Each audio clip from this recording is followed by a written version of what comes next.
Praise Lord. ദൈവനാമത്തിന് മഹത്വം ഉണ്ടായിരിക്കട്ടെ. ഇന്നത്തെ ചിന്തയ്ക്കായി ഫിലിപ്പിയർക്ക് എഴുതിയ ലേഖനം 4-ാം അധ്യായം അതിൻ്റെ 6-ാം വാക്യം.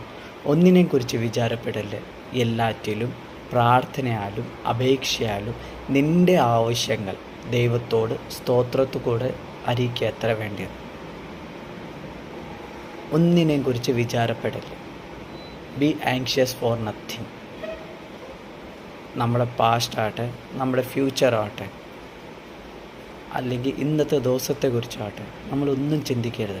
ശരിക്കും പറഞ്ഞാൽ ഓരോരോ ദിവസം നമ്മൾ എണ്ണിക്കുമ്പോൾ തന്നെ ഇന്ന് എന്ത് ചെയ്യും, അല്ലെങ്കിൽ നാളത്തെക്കുറിച്ച് എന്താകും, ഇന്നലെ ഇങ്ങനെ പോയി എന്നൊക്കെ ഒരു ചിന്തയിലല്ലേ നമ്മൾ എണ്ണിക്കുന്നത്. ഇനി മുമ്പോട്ട് എന്താവും എൻ്റെ ജീവിതം, എൻ്റെ കുടുംബത്തെ, എൻ്റെ കുഞ്ഞുങ്ങളുടെ ഭാവി, ഫ്യൂച്ചർ, നമ്മുടെ ജോലി, ഇങ്ങനെയൊക്കെ ഓരോരോ ചിന്തകളിലാണ് നമ്മൾ ഇരിക്കുന്നത്. പക്ഷെ കർത്താവായ ദൈവം നമ്മളോടൊരു കൽപ്പനയായിട്ടാണ് പറയുന്നത്, ഒന്നിനെക്കുറിച്ച് ചിന്തിക്കരുത്. ഒന്നിനെക്കുറിച്ച് എല്ലാറ്റിലും പ്രാർത്ഥനയാലും അപേക്ഷയാലും നിൻ്റെ ആവശ്യങ്ങൾ സ്തോത്രത്തോടെ അറിയിക്കുക. പ്രാർത്ഥനയും അപേക്ഷയും ദൈവത്തോട് നമ്മൾ ചെയ്യുക, പ്രാർത്ഥിക്കുക, എല്ലാ വിഷയത്തിനു മേലും പ്രാർത്ഥിക്കുക, അപേക്ഷിക്കുക. നമ്മുടെ ചില വിഷയങ്ങൾക്ക് വേണ്ടി, ചില പർട്ടിക്കുലർ പോയിൻറ്റിന് വേണ്ടി, അല്ലെങ്കിൽ പർട്ടിക്കുലർ ഒരു കാര്യത്തിന് വേണ്ടി നമ്മൾ അപേക്ഷിക്കണം, റിക്വസ്റ്റ് ചെയ്യണം ദൈവത്തോട്, ഇതെനിക്ക് വേണം എന്ന്. നിൻ്റെ ആവശ്യങ്ങളെ അറിയിക്കേണ്ടത്. ആവശ്യം എന്തുവാ നിൻ്റെ ജീവിതത്തിൽ ഇന്ന് ജീവിക്കാനുള്ള ആവശ്യം എന്തുവാ? ദൈവത്തിന് അറിയാം നിൻ്റെ ആവശ്യം എന്തുവാ എന്ന്. പക്ഷെ നീ നിൻ്റെ ആവശ്യങ്ങളെ അറിയിക്കുക, ആഗ്രഹങ്ങളെ അല്ല.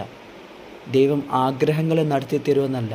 നമുക്ക് ആഗ്രഹങ്ങൾ ഒത്തിരി ഉണ്ട്, പക്ഷെ ആവശ്യങ്ങൾ, ഇന്ന് ജീവിക്കേണ്ട വേണ്ടി എന്ത് ആവശ്യം, ആ ആവശ്യത്തിന് വേണ്ടി പ്രാർത്ഥിക്കുക. എങ്ങനെ പ്രാർത്ഥിക്കണം?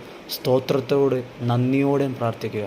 ദൈവം ഇത് ചെയ്തു തരും, ദൈവം ഇത് നടത്തും എന്നൊരു വിശ്വാസവും സ്തോത്രം, ഇത് ചെയ്തു തന്നായി നന്ദി എന്ന് പറയുക പ്രാർത്ഥനയിൽ. ദൈവം ഇത് നമുക്ക് പൂർണ്ണമായിട്ട് നടത്തിത്തരും. നമ്മുടെ ആവശ്യങ്ങളെ നടത്തിത്തരുന്ന ഒരു ദൈവത്തെ നമ്മൾ വിളിക്കുന്നത്. നമ്മൾ പ്രാർത്ഥിക്കുമ്പോൾ ഒന്നും ചിന്തിക്കാതെ ദൈവത്തോട് നന്ദിയോടെ സ്തോത്രത്തോടെ നമ്മുടെ ആവശ്യങ്ങളെല്ലാം ദൈവസന്നിധിയിൽ പറയുക. ദൈവം നമുക്കെല്ലാവർക്കും ഉത്തരം തരും.